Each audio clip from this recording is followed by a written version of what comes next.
Welcome to The Explainer. You know that old saying, sports build character?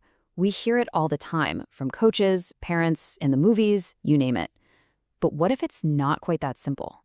Today, we're going to put that classic belief under the microscope. So let's just get right to it.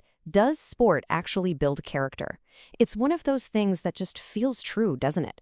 But when you start to really look at the evidence, the answer gets, well, a lot more complicated. Yeah, as it turns out, researchers are pretty clear that this whole idea is based more on, well, feelings and tradition than on any real hard data.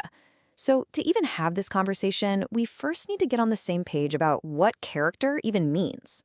Okay, so before we can even ask if sports build character, we've got to break down what character is made of.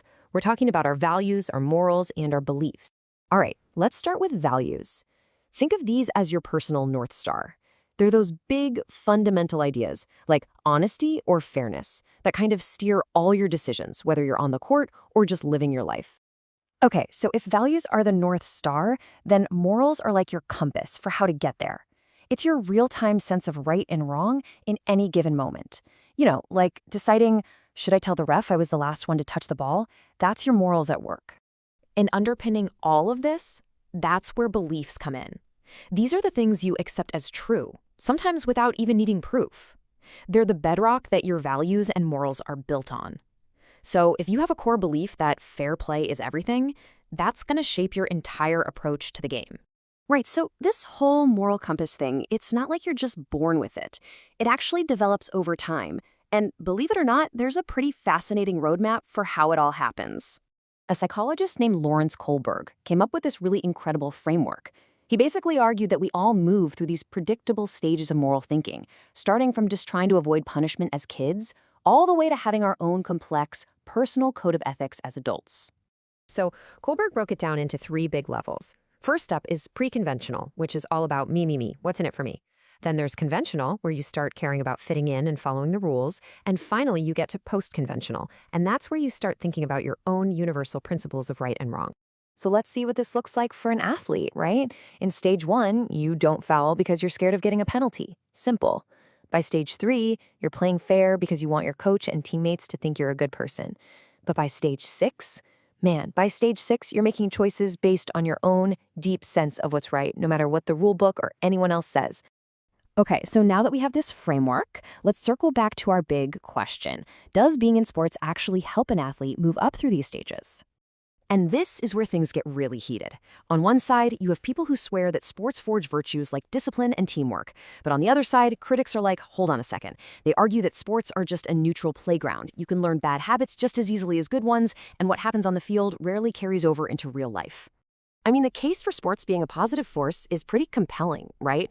The whole structure of it, practicing, dealing with losses, working together for a win, it just seems perfectly designed to build amazing qualities like resilience and teamwork. But we all know it's not always that simple. The intense pressure to win can also push athletes to make some really bad choices. You know, one of the biggest ethical traps is this idea of just doing what you're told. An athlete is trained from day one to listen to the coach. But that can be dangerous. It can lead them to do something unethical, not because they're bad people, but because they're just following orders. It's like being stuck in that stage 4 law and order thinking, where you follow the authority figure without asking if the order itself is right or wrong.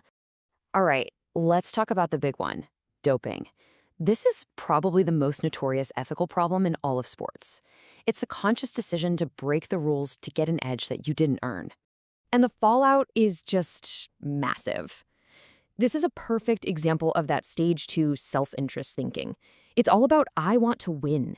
And that desire completely steamrolls any thought about fairness, the rules, or even your own health. And it absolutely destroys the trust that fans and other athletes have in the sport. This quote really nails it, doesn't it? There's this understanding that taking shortcuts might get you a win today, but in the long run, it's going to come back to bite you. The idea is that if you respect the game will respect you back. And cheating goes way beyond just doping. We're talking about everything from the Houston Astros sign stealing scandal to using illegal bats or rackets. It's any deliberate move to break the rules for your own benefit, putting your self-interest way ahead of the social contract of the game you agreed to play. Now, gamesmanship. This one is interesting. It's kind of a moral gray area. It's the art of pushing the rules right to the breaking point without technically cheating. Think about a soccer player taking a dive to get a penalty kick. It's not against the rules to fall, but is it ethical? This is where an athlete's character is really put to the test. Are you going to follow the letter of the law or the spirit of the game? And last but not least, let's talk about money. The sheer amount of cash flowing through sports creates its own set of ethical problems.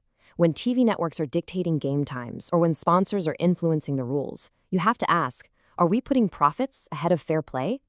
All right, so we've looked at the theory. We've walked through the ethical minefield of sports.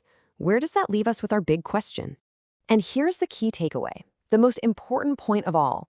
Sport itself isn't good or bad. It's neutral. A better way to think about it is that sport is an amplifier. It's like a giant microphone. It doesn't write the song, it just makes the voice that's already there a whole lot louder for everyone to hear. It puts character on display.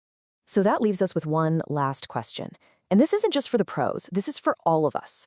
When you're in the heat of the moment, when the pressure is on, what's guiding your decisions? What's your North Star?